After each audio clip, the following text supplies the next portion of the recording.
Okay, moving on. And Queensland's road toll has already surpassed 200 lives this year. That's a 10.8% increase over the 5-year average. Regional communities, well, they say they're at breaking point. In 2024, 302 people died and more than 7,500 were hospitalised on Queensland roads. This year, the state is on track to match or exceed that grim figure. But here's the thing.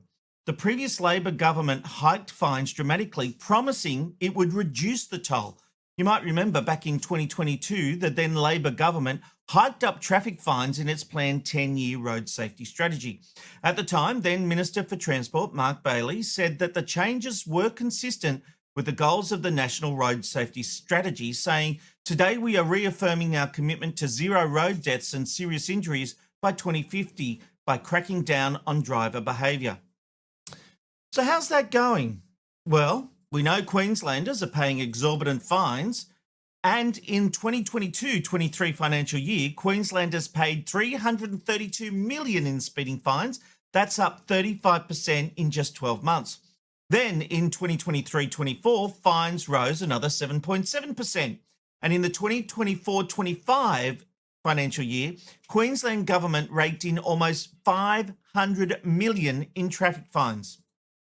Okay, so fines went through the roof, but fatalities didn't drop. They're still climbing, which begs the question, is this really about saving lives, or has Queensland simply become addicted to the revenue from those fines? When the Labor government introduced these excessive fines, like this fine's over $1,000, I actually said on radio at the time, I was on 4BC and I said, this will not work. This is only raising revenue and it doesn't save lives. And we're seeing the proof. There is no scientific evidence that says harsher penalties lead to better driver behaviour. There's none.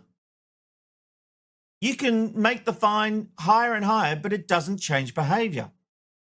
It's like what I've referenced, the cigarette tax. Keep putting it up, but people are still smoking. And yes, smoking rates have come down, but that's education. You know, maybe we'd be better putting money into teaching people how to drive properly, defensive driving courses, professional driving courses. Maybe that's the key. Every 5 years, you have to go and redo your professional driver course. Does my head in that someone who gets a license at 18 basically doesn't have to take a test again until they're like 70. And there's so many bad drivers on the road. We take it as a right. But when I see these mobile speed cameras and fines just going up, and look, I haven't copped a fine in years. I just think it's ridiculous. And anyone who tries to tell me that it's saving lives, it's just crap. It's just not true. So why don't we just actually accept the facts that we're raising revenue, but we're not saving lives? That is the cold, honest truth.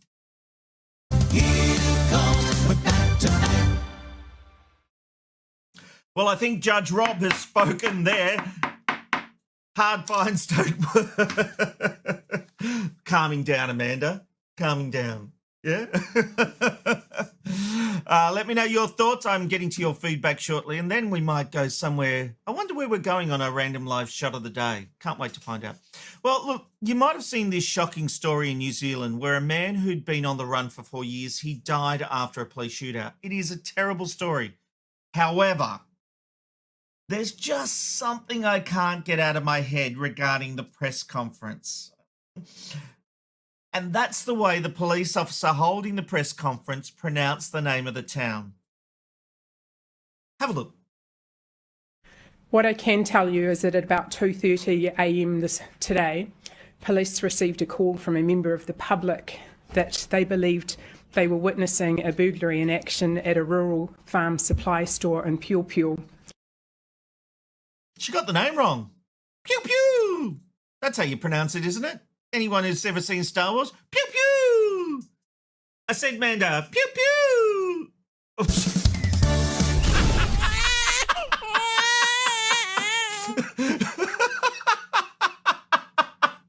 I guess we're moving on. Pew Pew!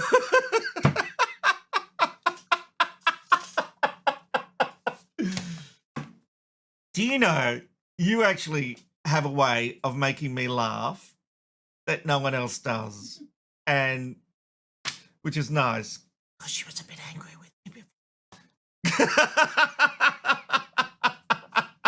All right, on to Rob's rant.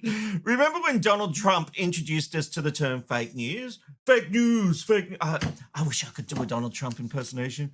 It's fake news. Well, it looks like he's got a new go-to term for discrediting information. Now, you might have seen this footage of black plastic bags and other things being thrown out of an open window at the White House. Now, to be clear, the White House has actually confirmed the footage was real. I think it was part of some construction work going on. But that's not what President Trump would have you believe. No, despite it actually being true, he turned around and blamed AI. One of the problems we have with AI, it's both good and bad. If something happens really bad, just blame AI. But also they create things, it works both ways. If something happens that's really bad, maybe I'll have to just blame AI. He really just does say this quiet part out loud, doesn't he? Something happens, I'll just blame AI. And that's the problem. And he has done more damage to the news media than any other single figure because he has discredited the mainstream media. And many of you might think the mainstream media should be discredited. On the whole, I'm supportive of what the media does. There are things that go wrong and can be improved. But the problem is he just automatically went, must be AI. It wasn't AI. It was real. And now anytime someone doesn't like something, they say AI. What did he do when the photograph, his birthday card to Jeffrey Epstein came out this week? Just said it was fake. How can we ever believe someone who just so easily lies? Doesn't even think twice about it. Just must be AI. And run that clip again for me, Amanda, because it's so telling that if I'm ever in big trouble, I'll just blame AI. Have a listen to that again. And one of the problems we have with AI, it's both good and bad. If something happens really bad, just blame AI. But also they create things, it works both ways. If something happens that's really bad, maybe I'll have to just blame AI. Maybe you will, President Trump. And I think that's what you'll do. Someone like Trump has the possibility of really cutting through stuff, and he's done that. And you can see that when you just ignore the rules, you can get things done. The problem is when you become too emboldened with that power. He doesn't care what he says to people. If anyone says it's AI, it's fake, just think twice. That's all I'm saying. And that's Rob's rant. Funny, insightful interviews from a washed-up producer with nothing to lose. McKnight Tonight, McKnight Tonight. It's good night from McKnight Tonight.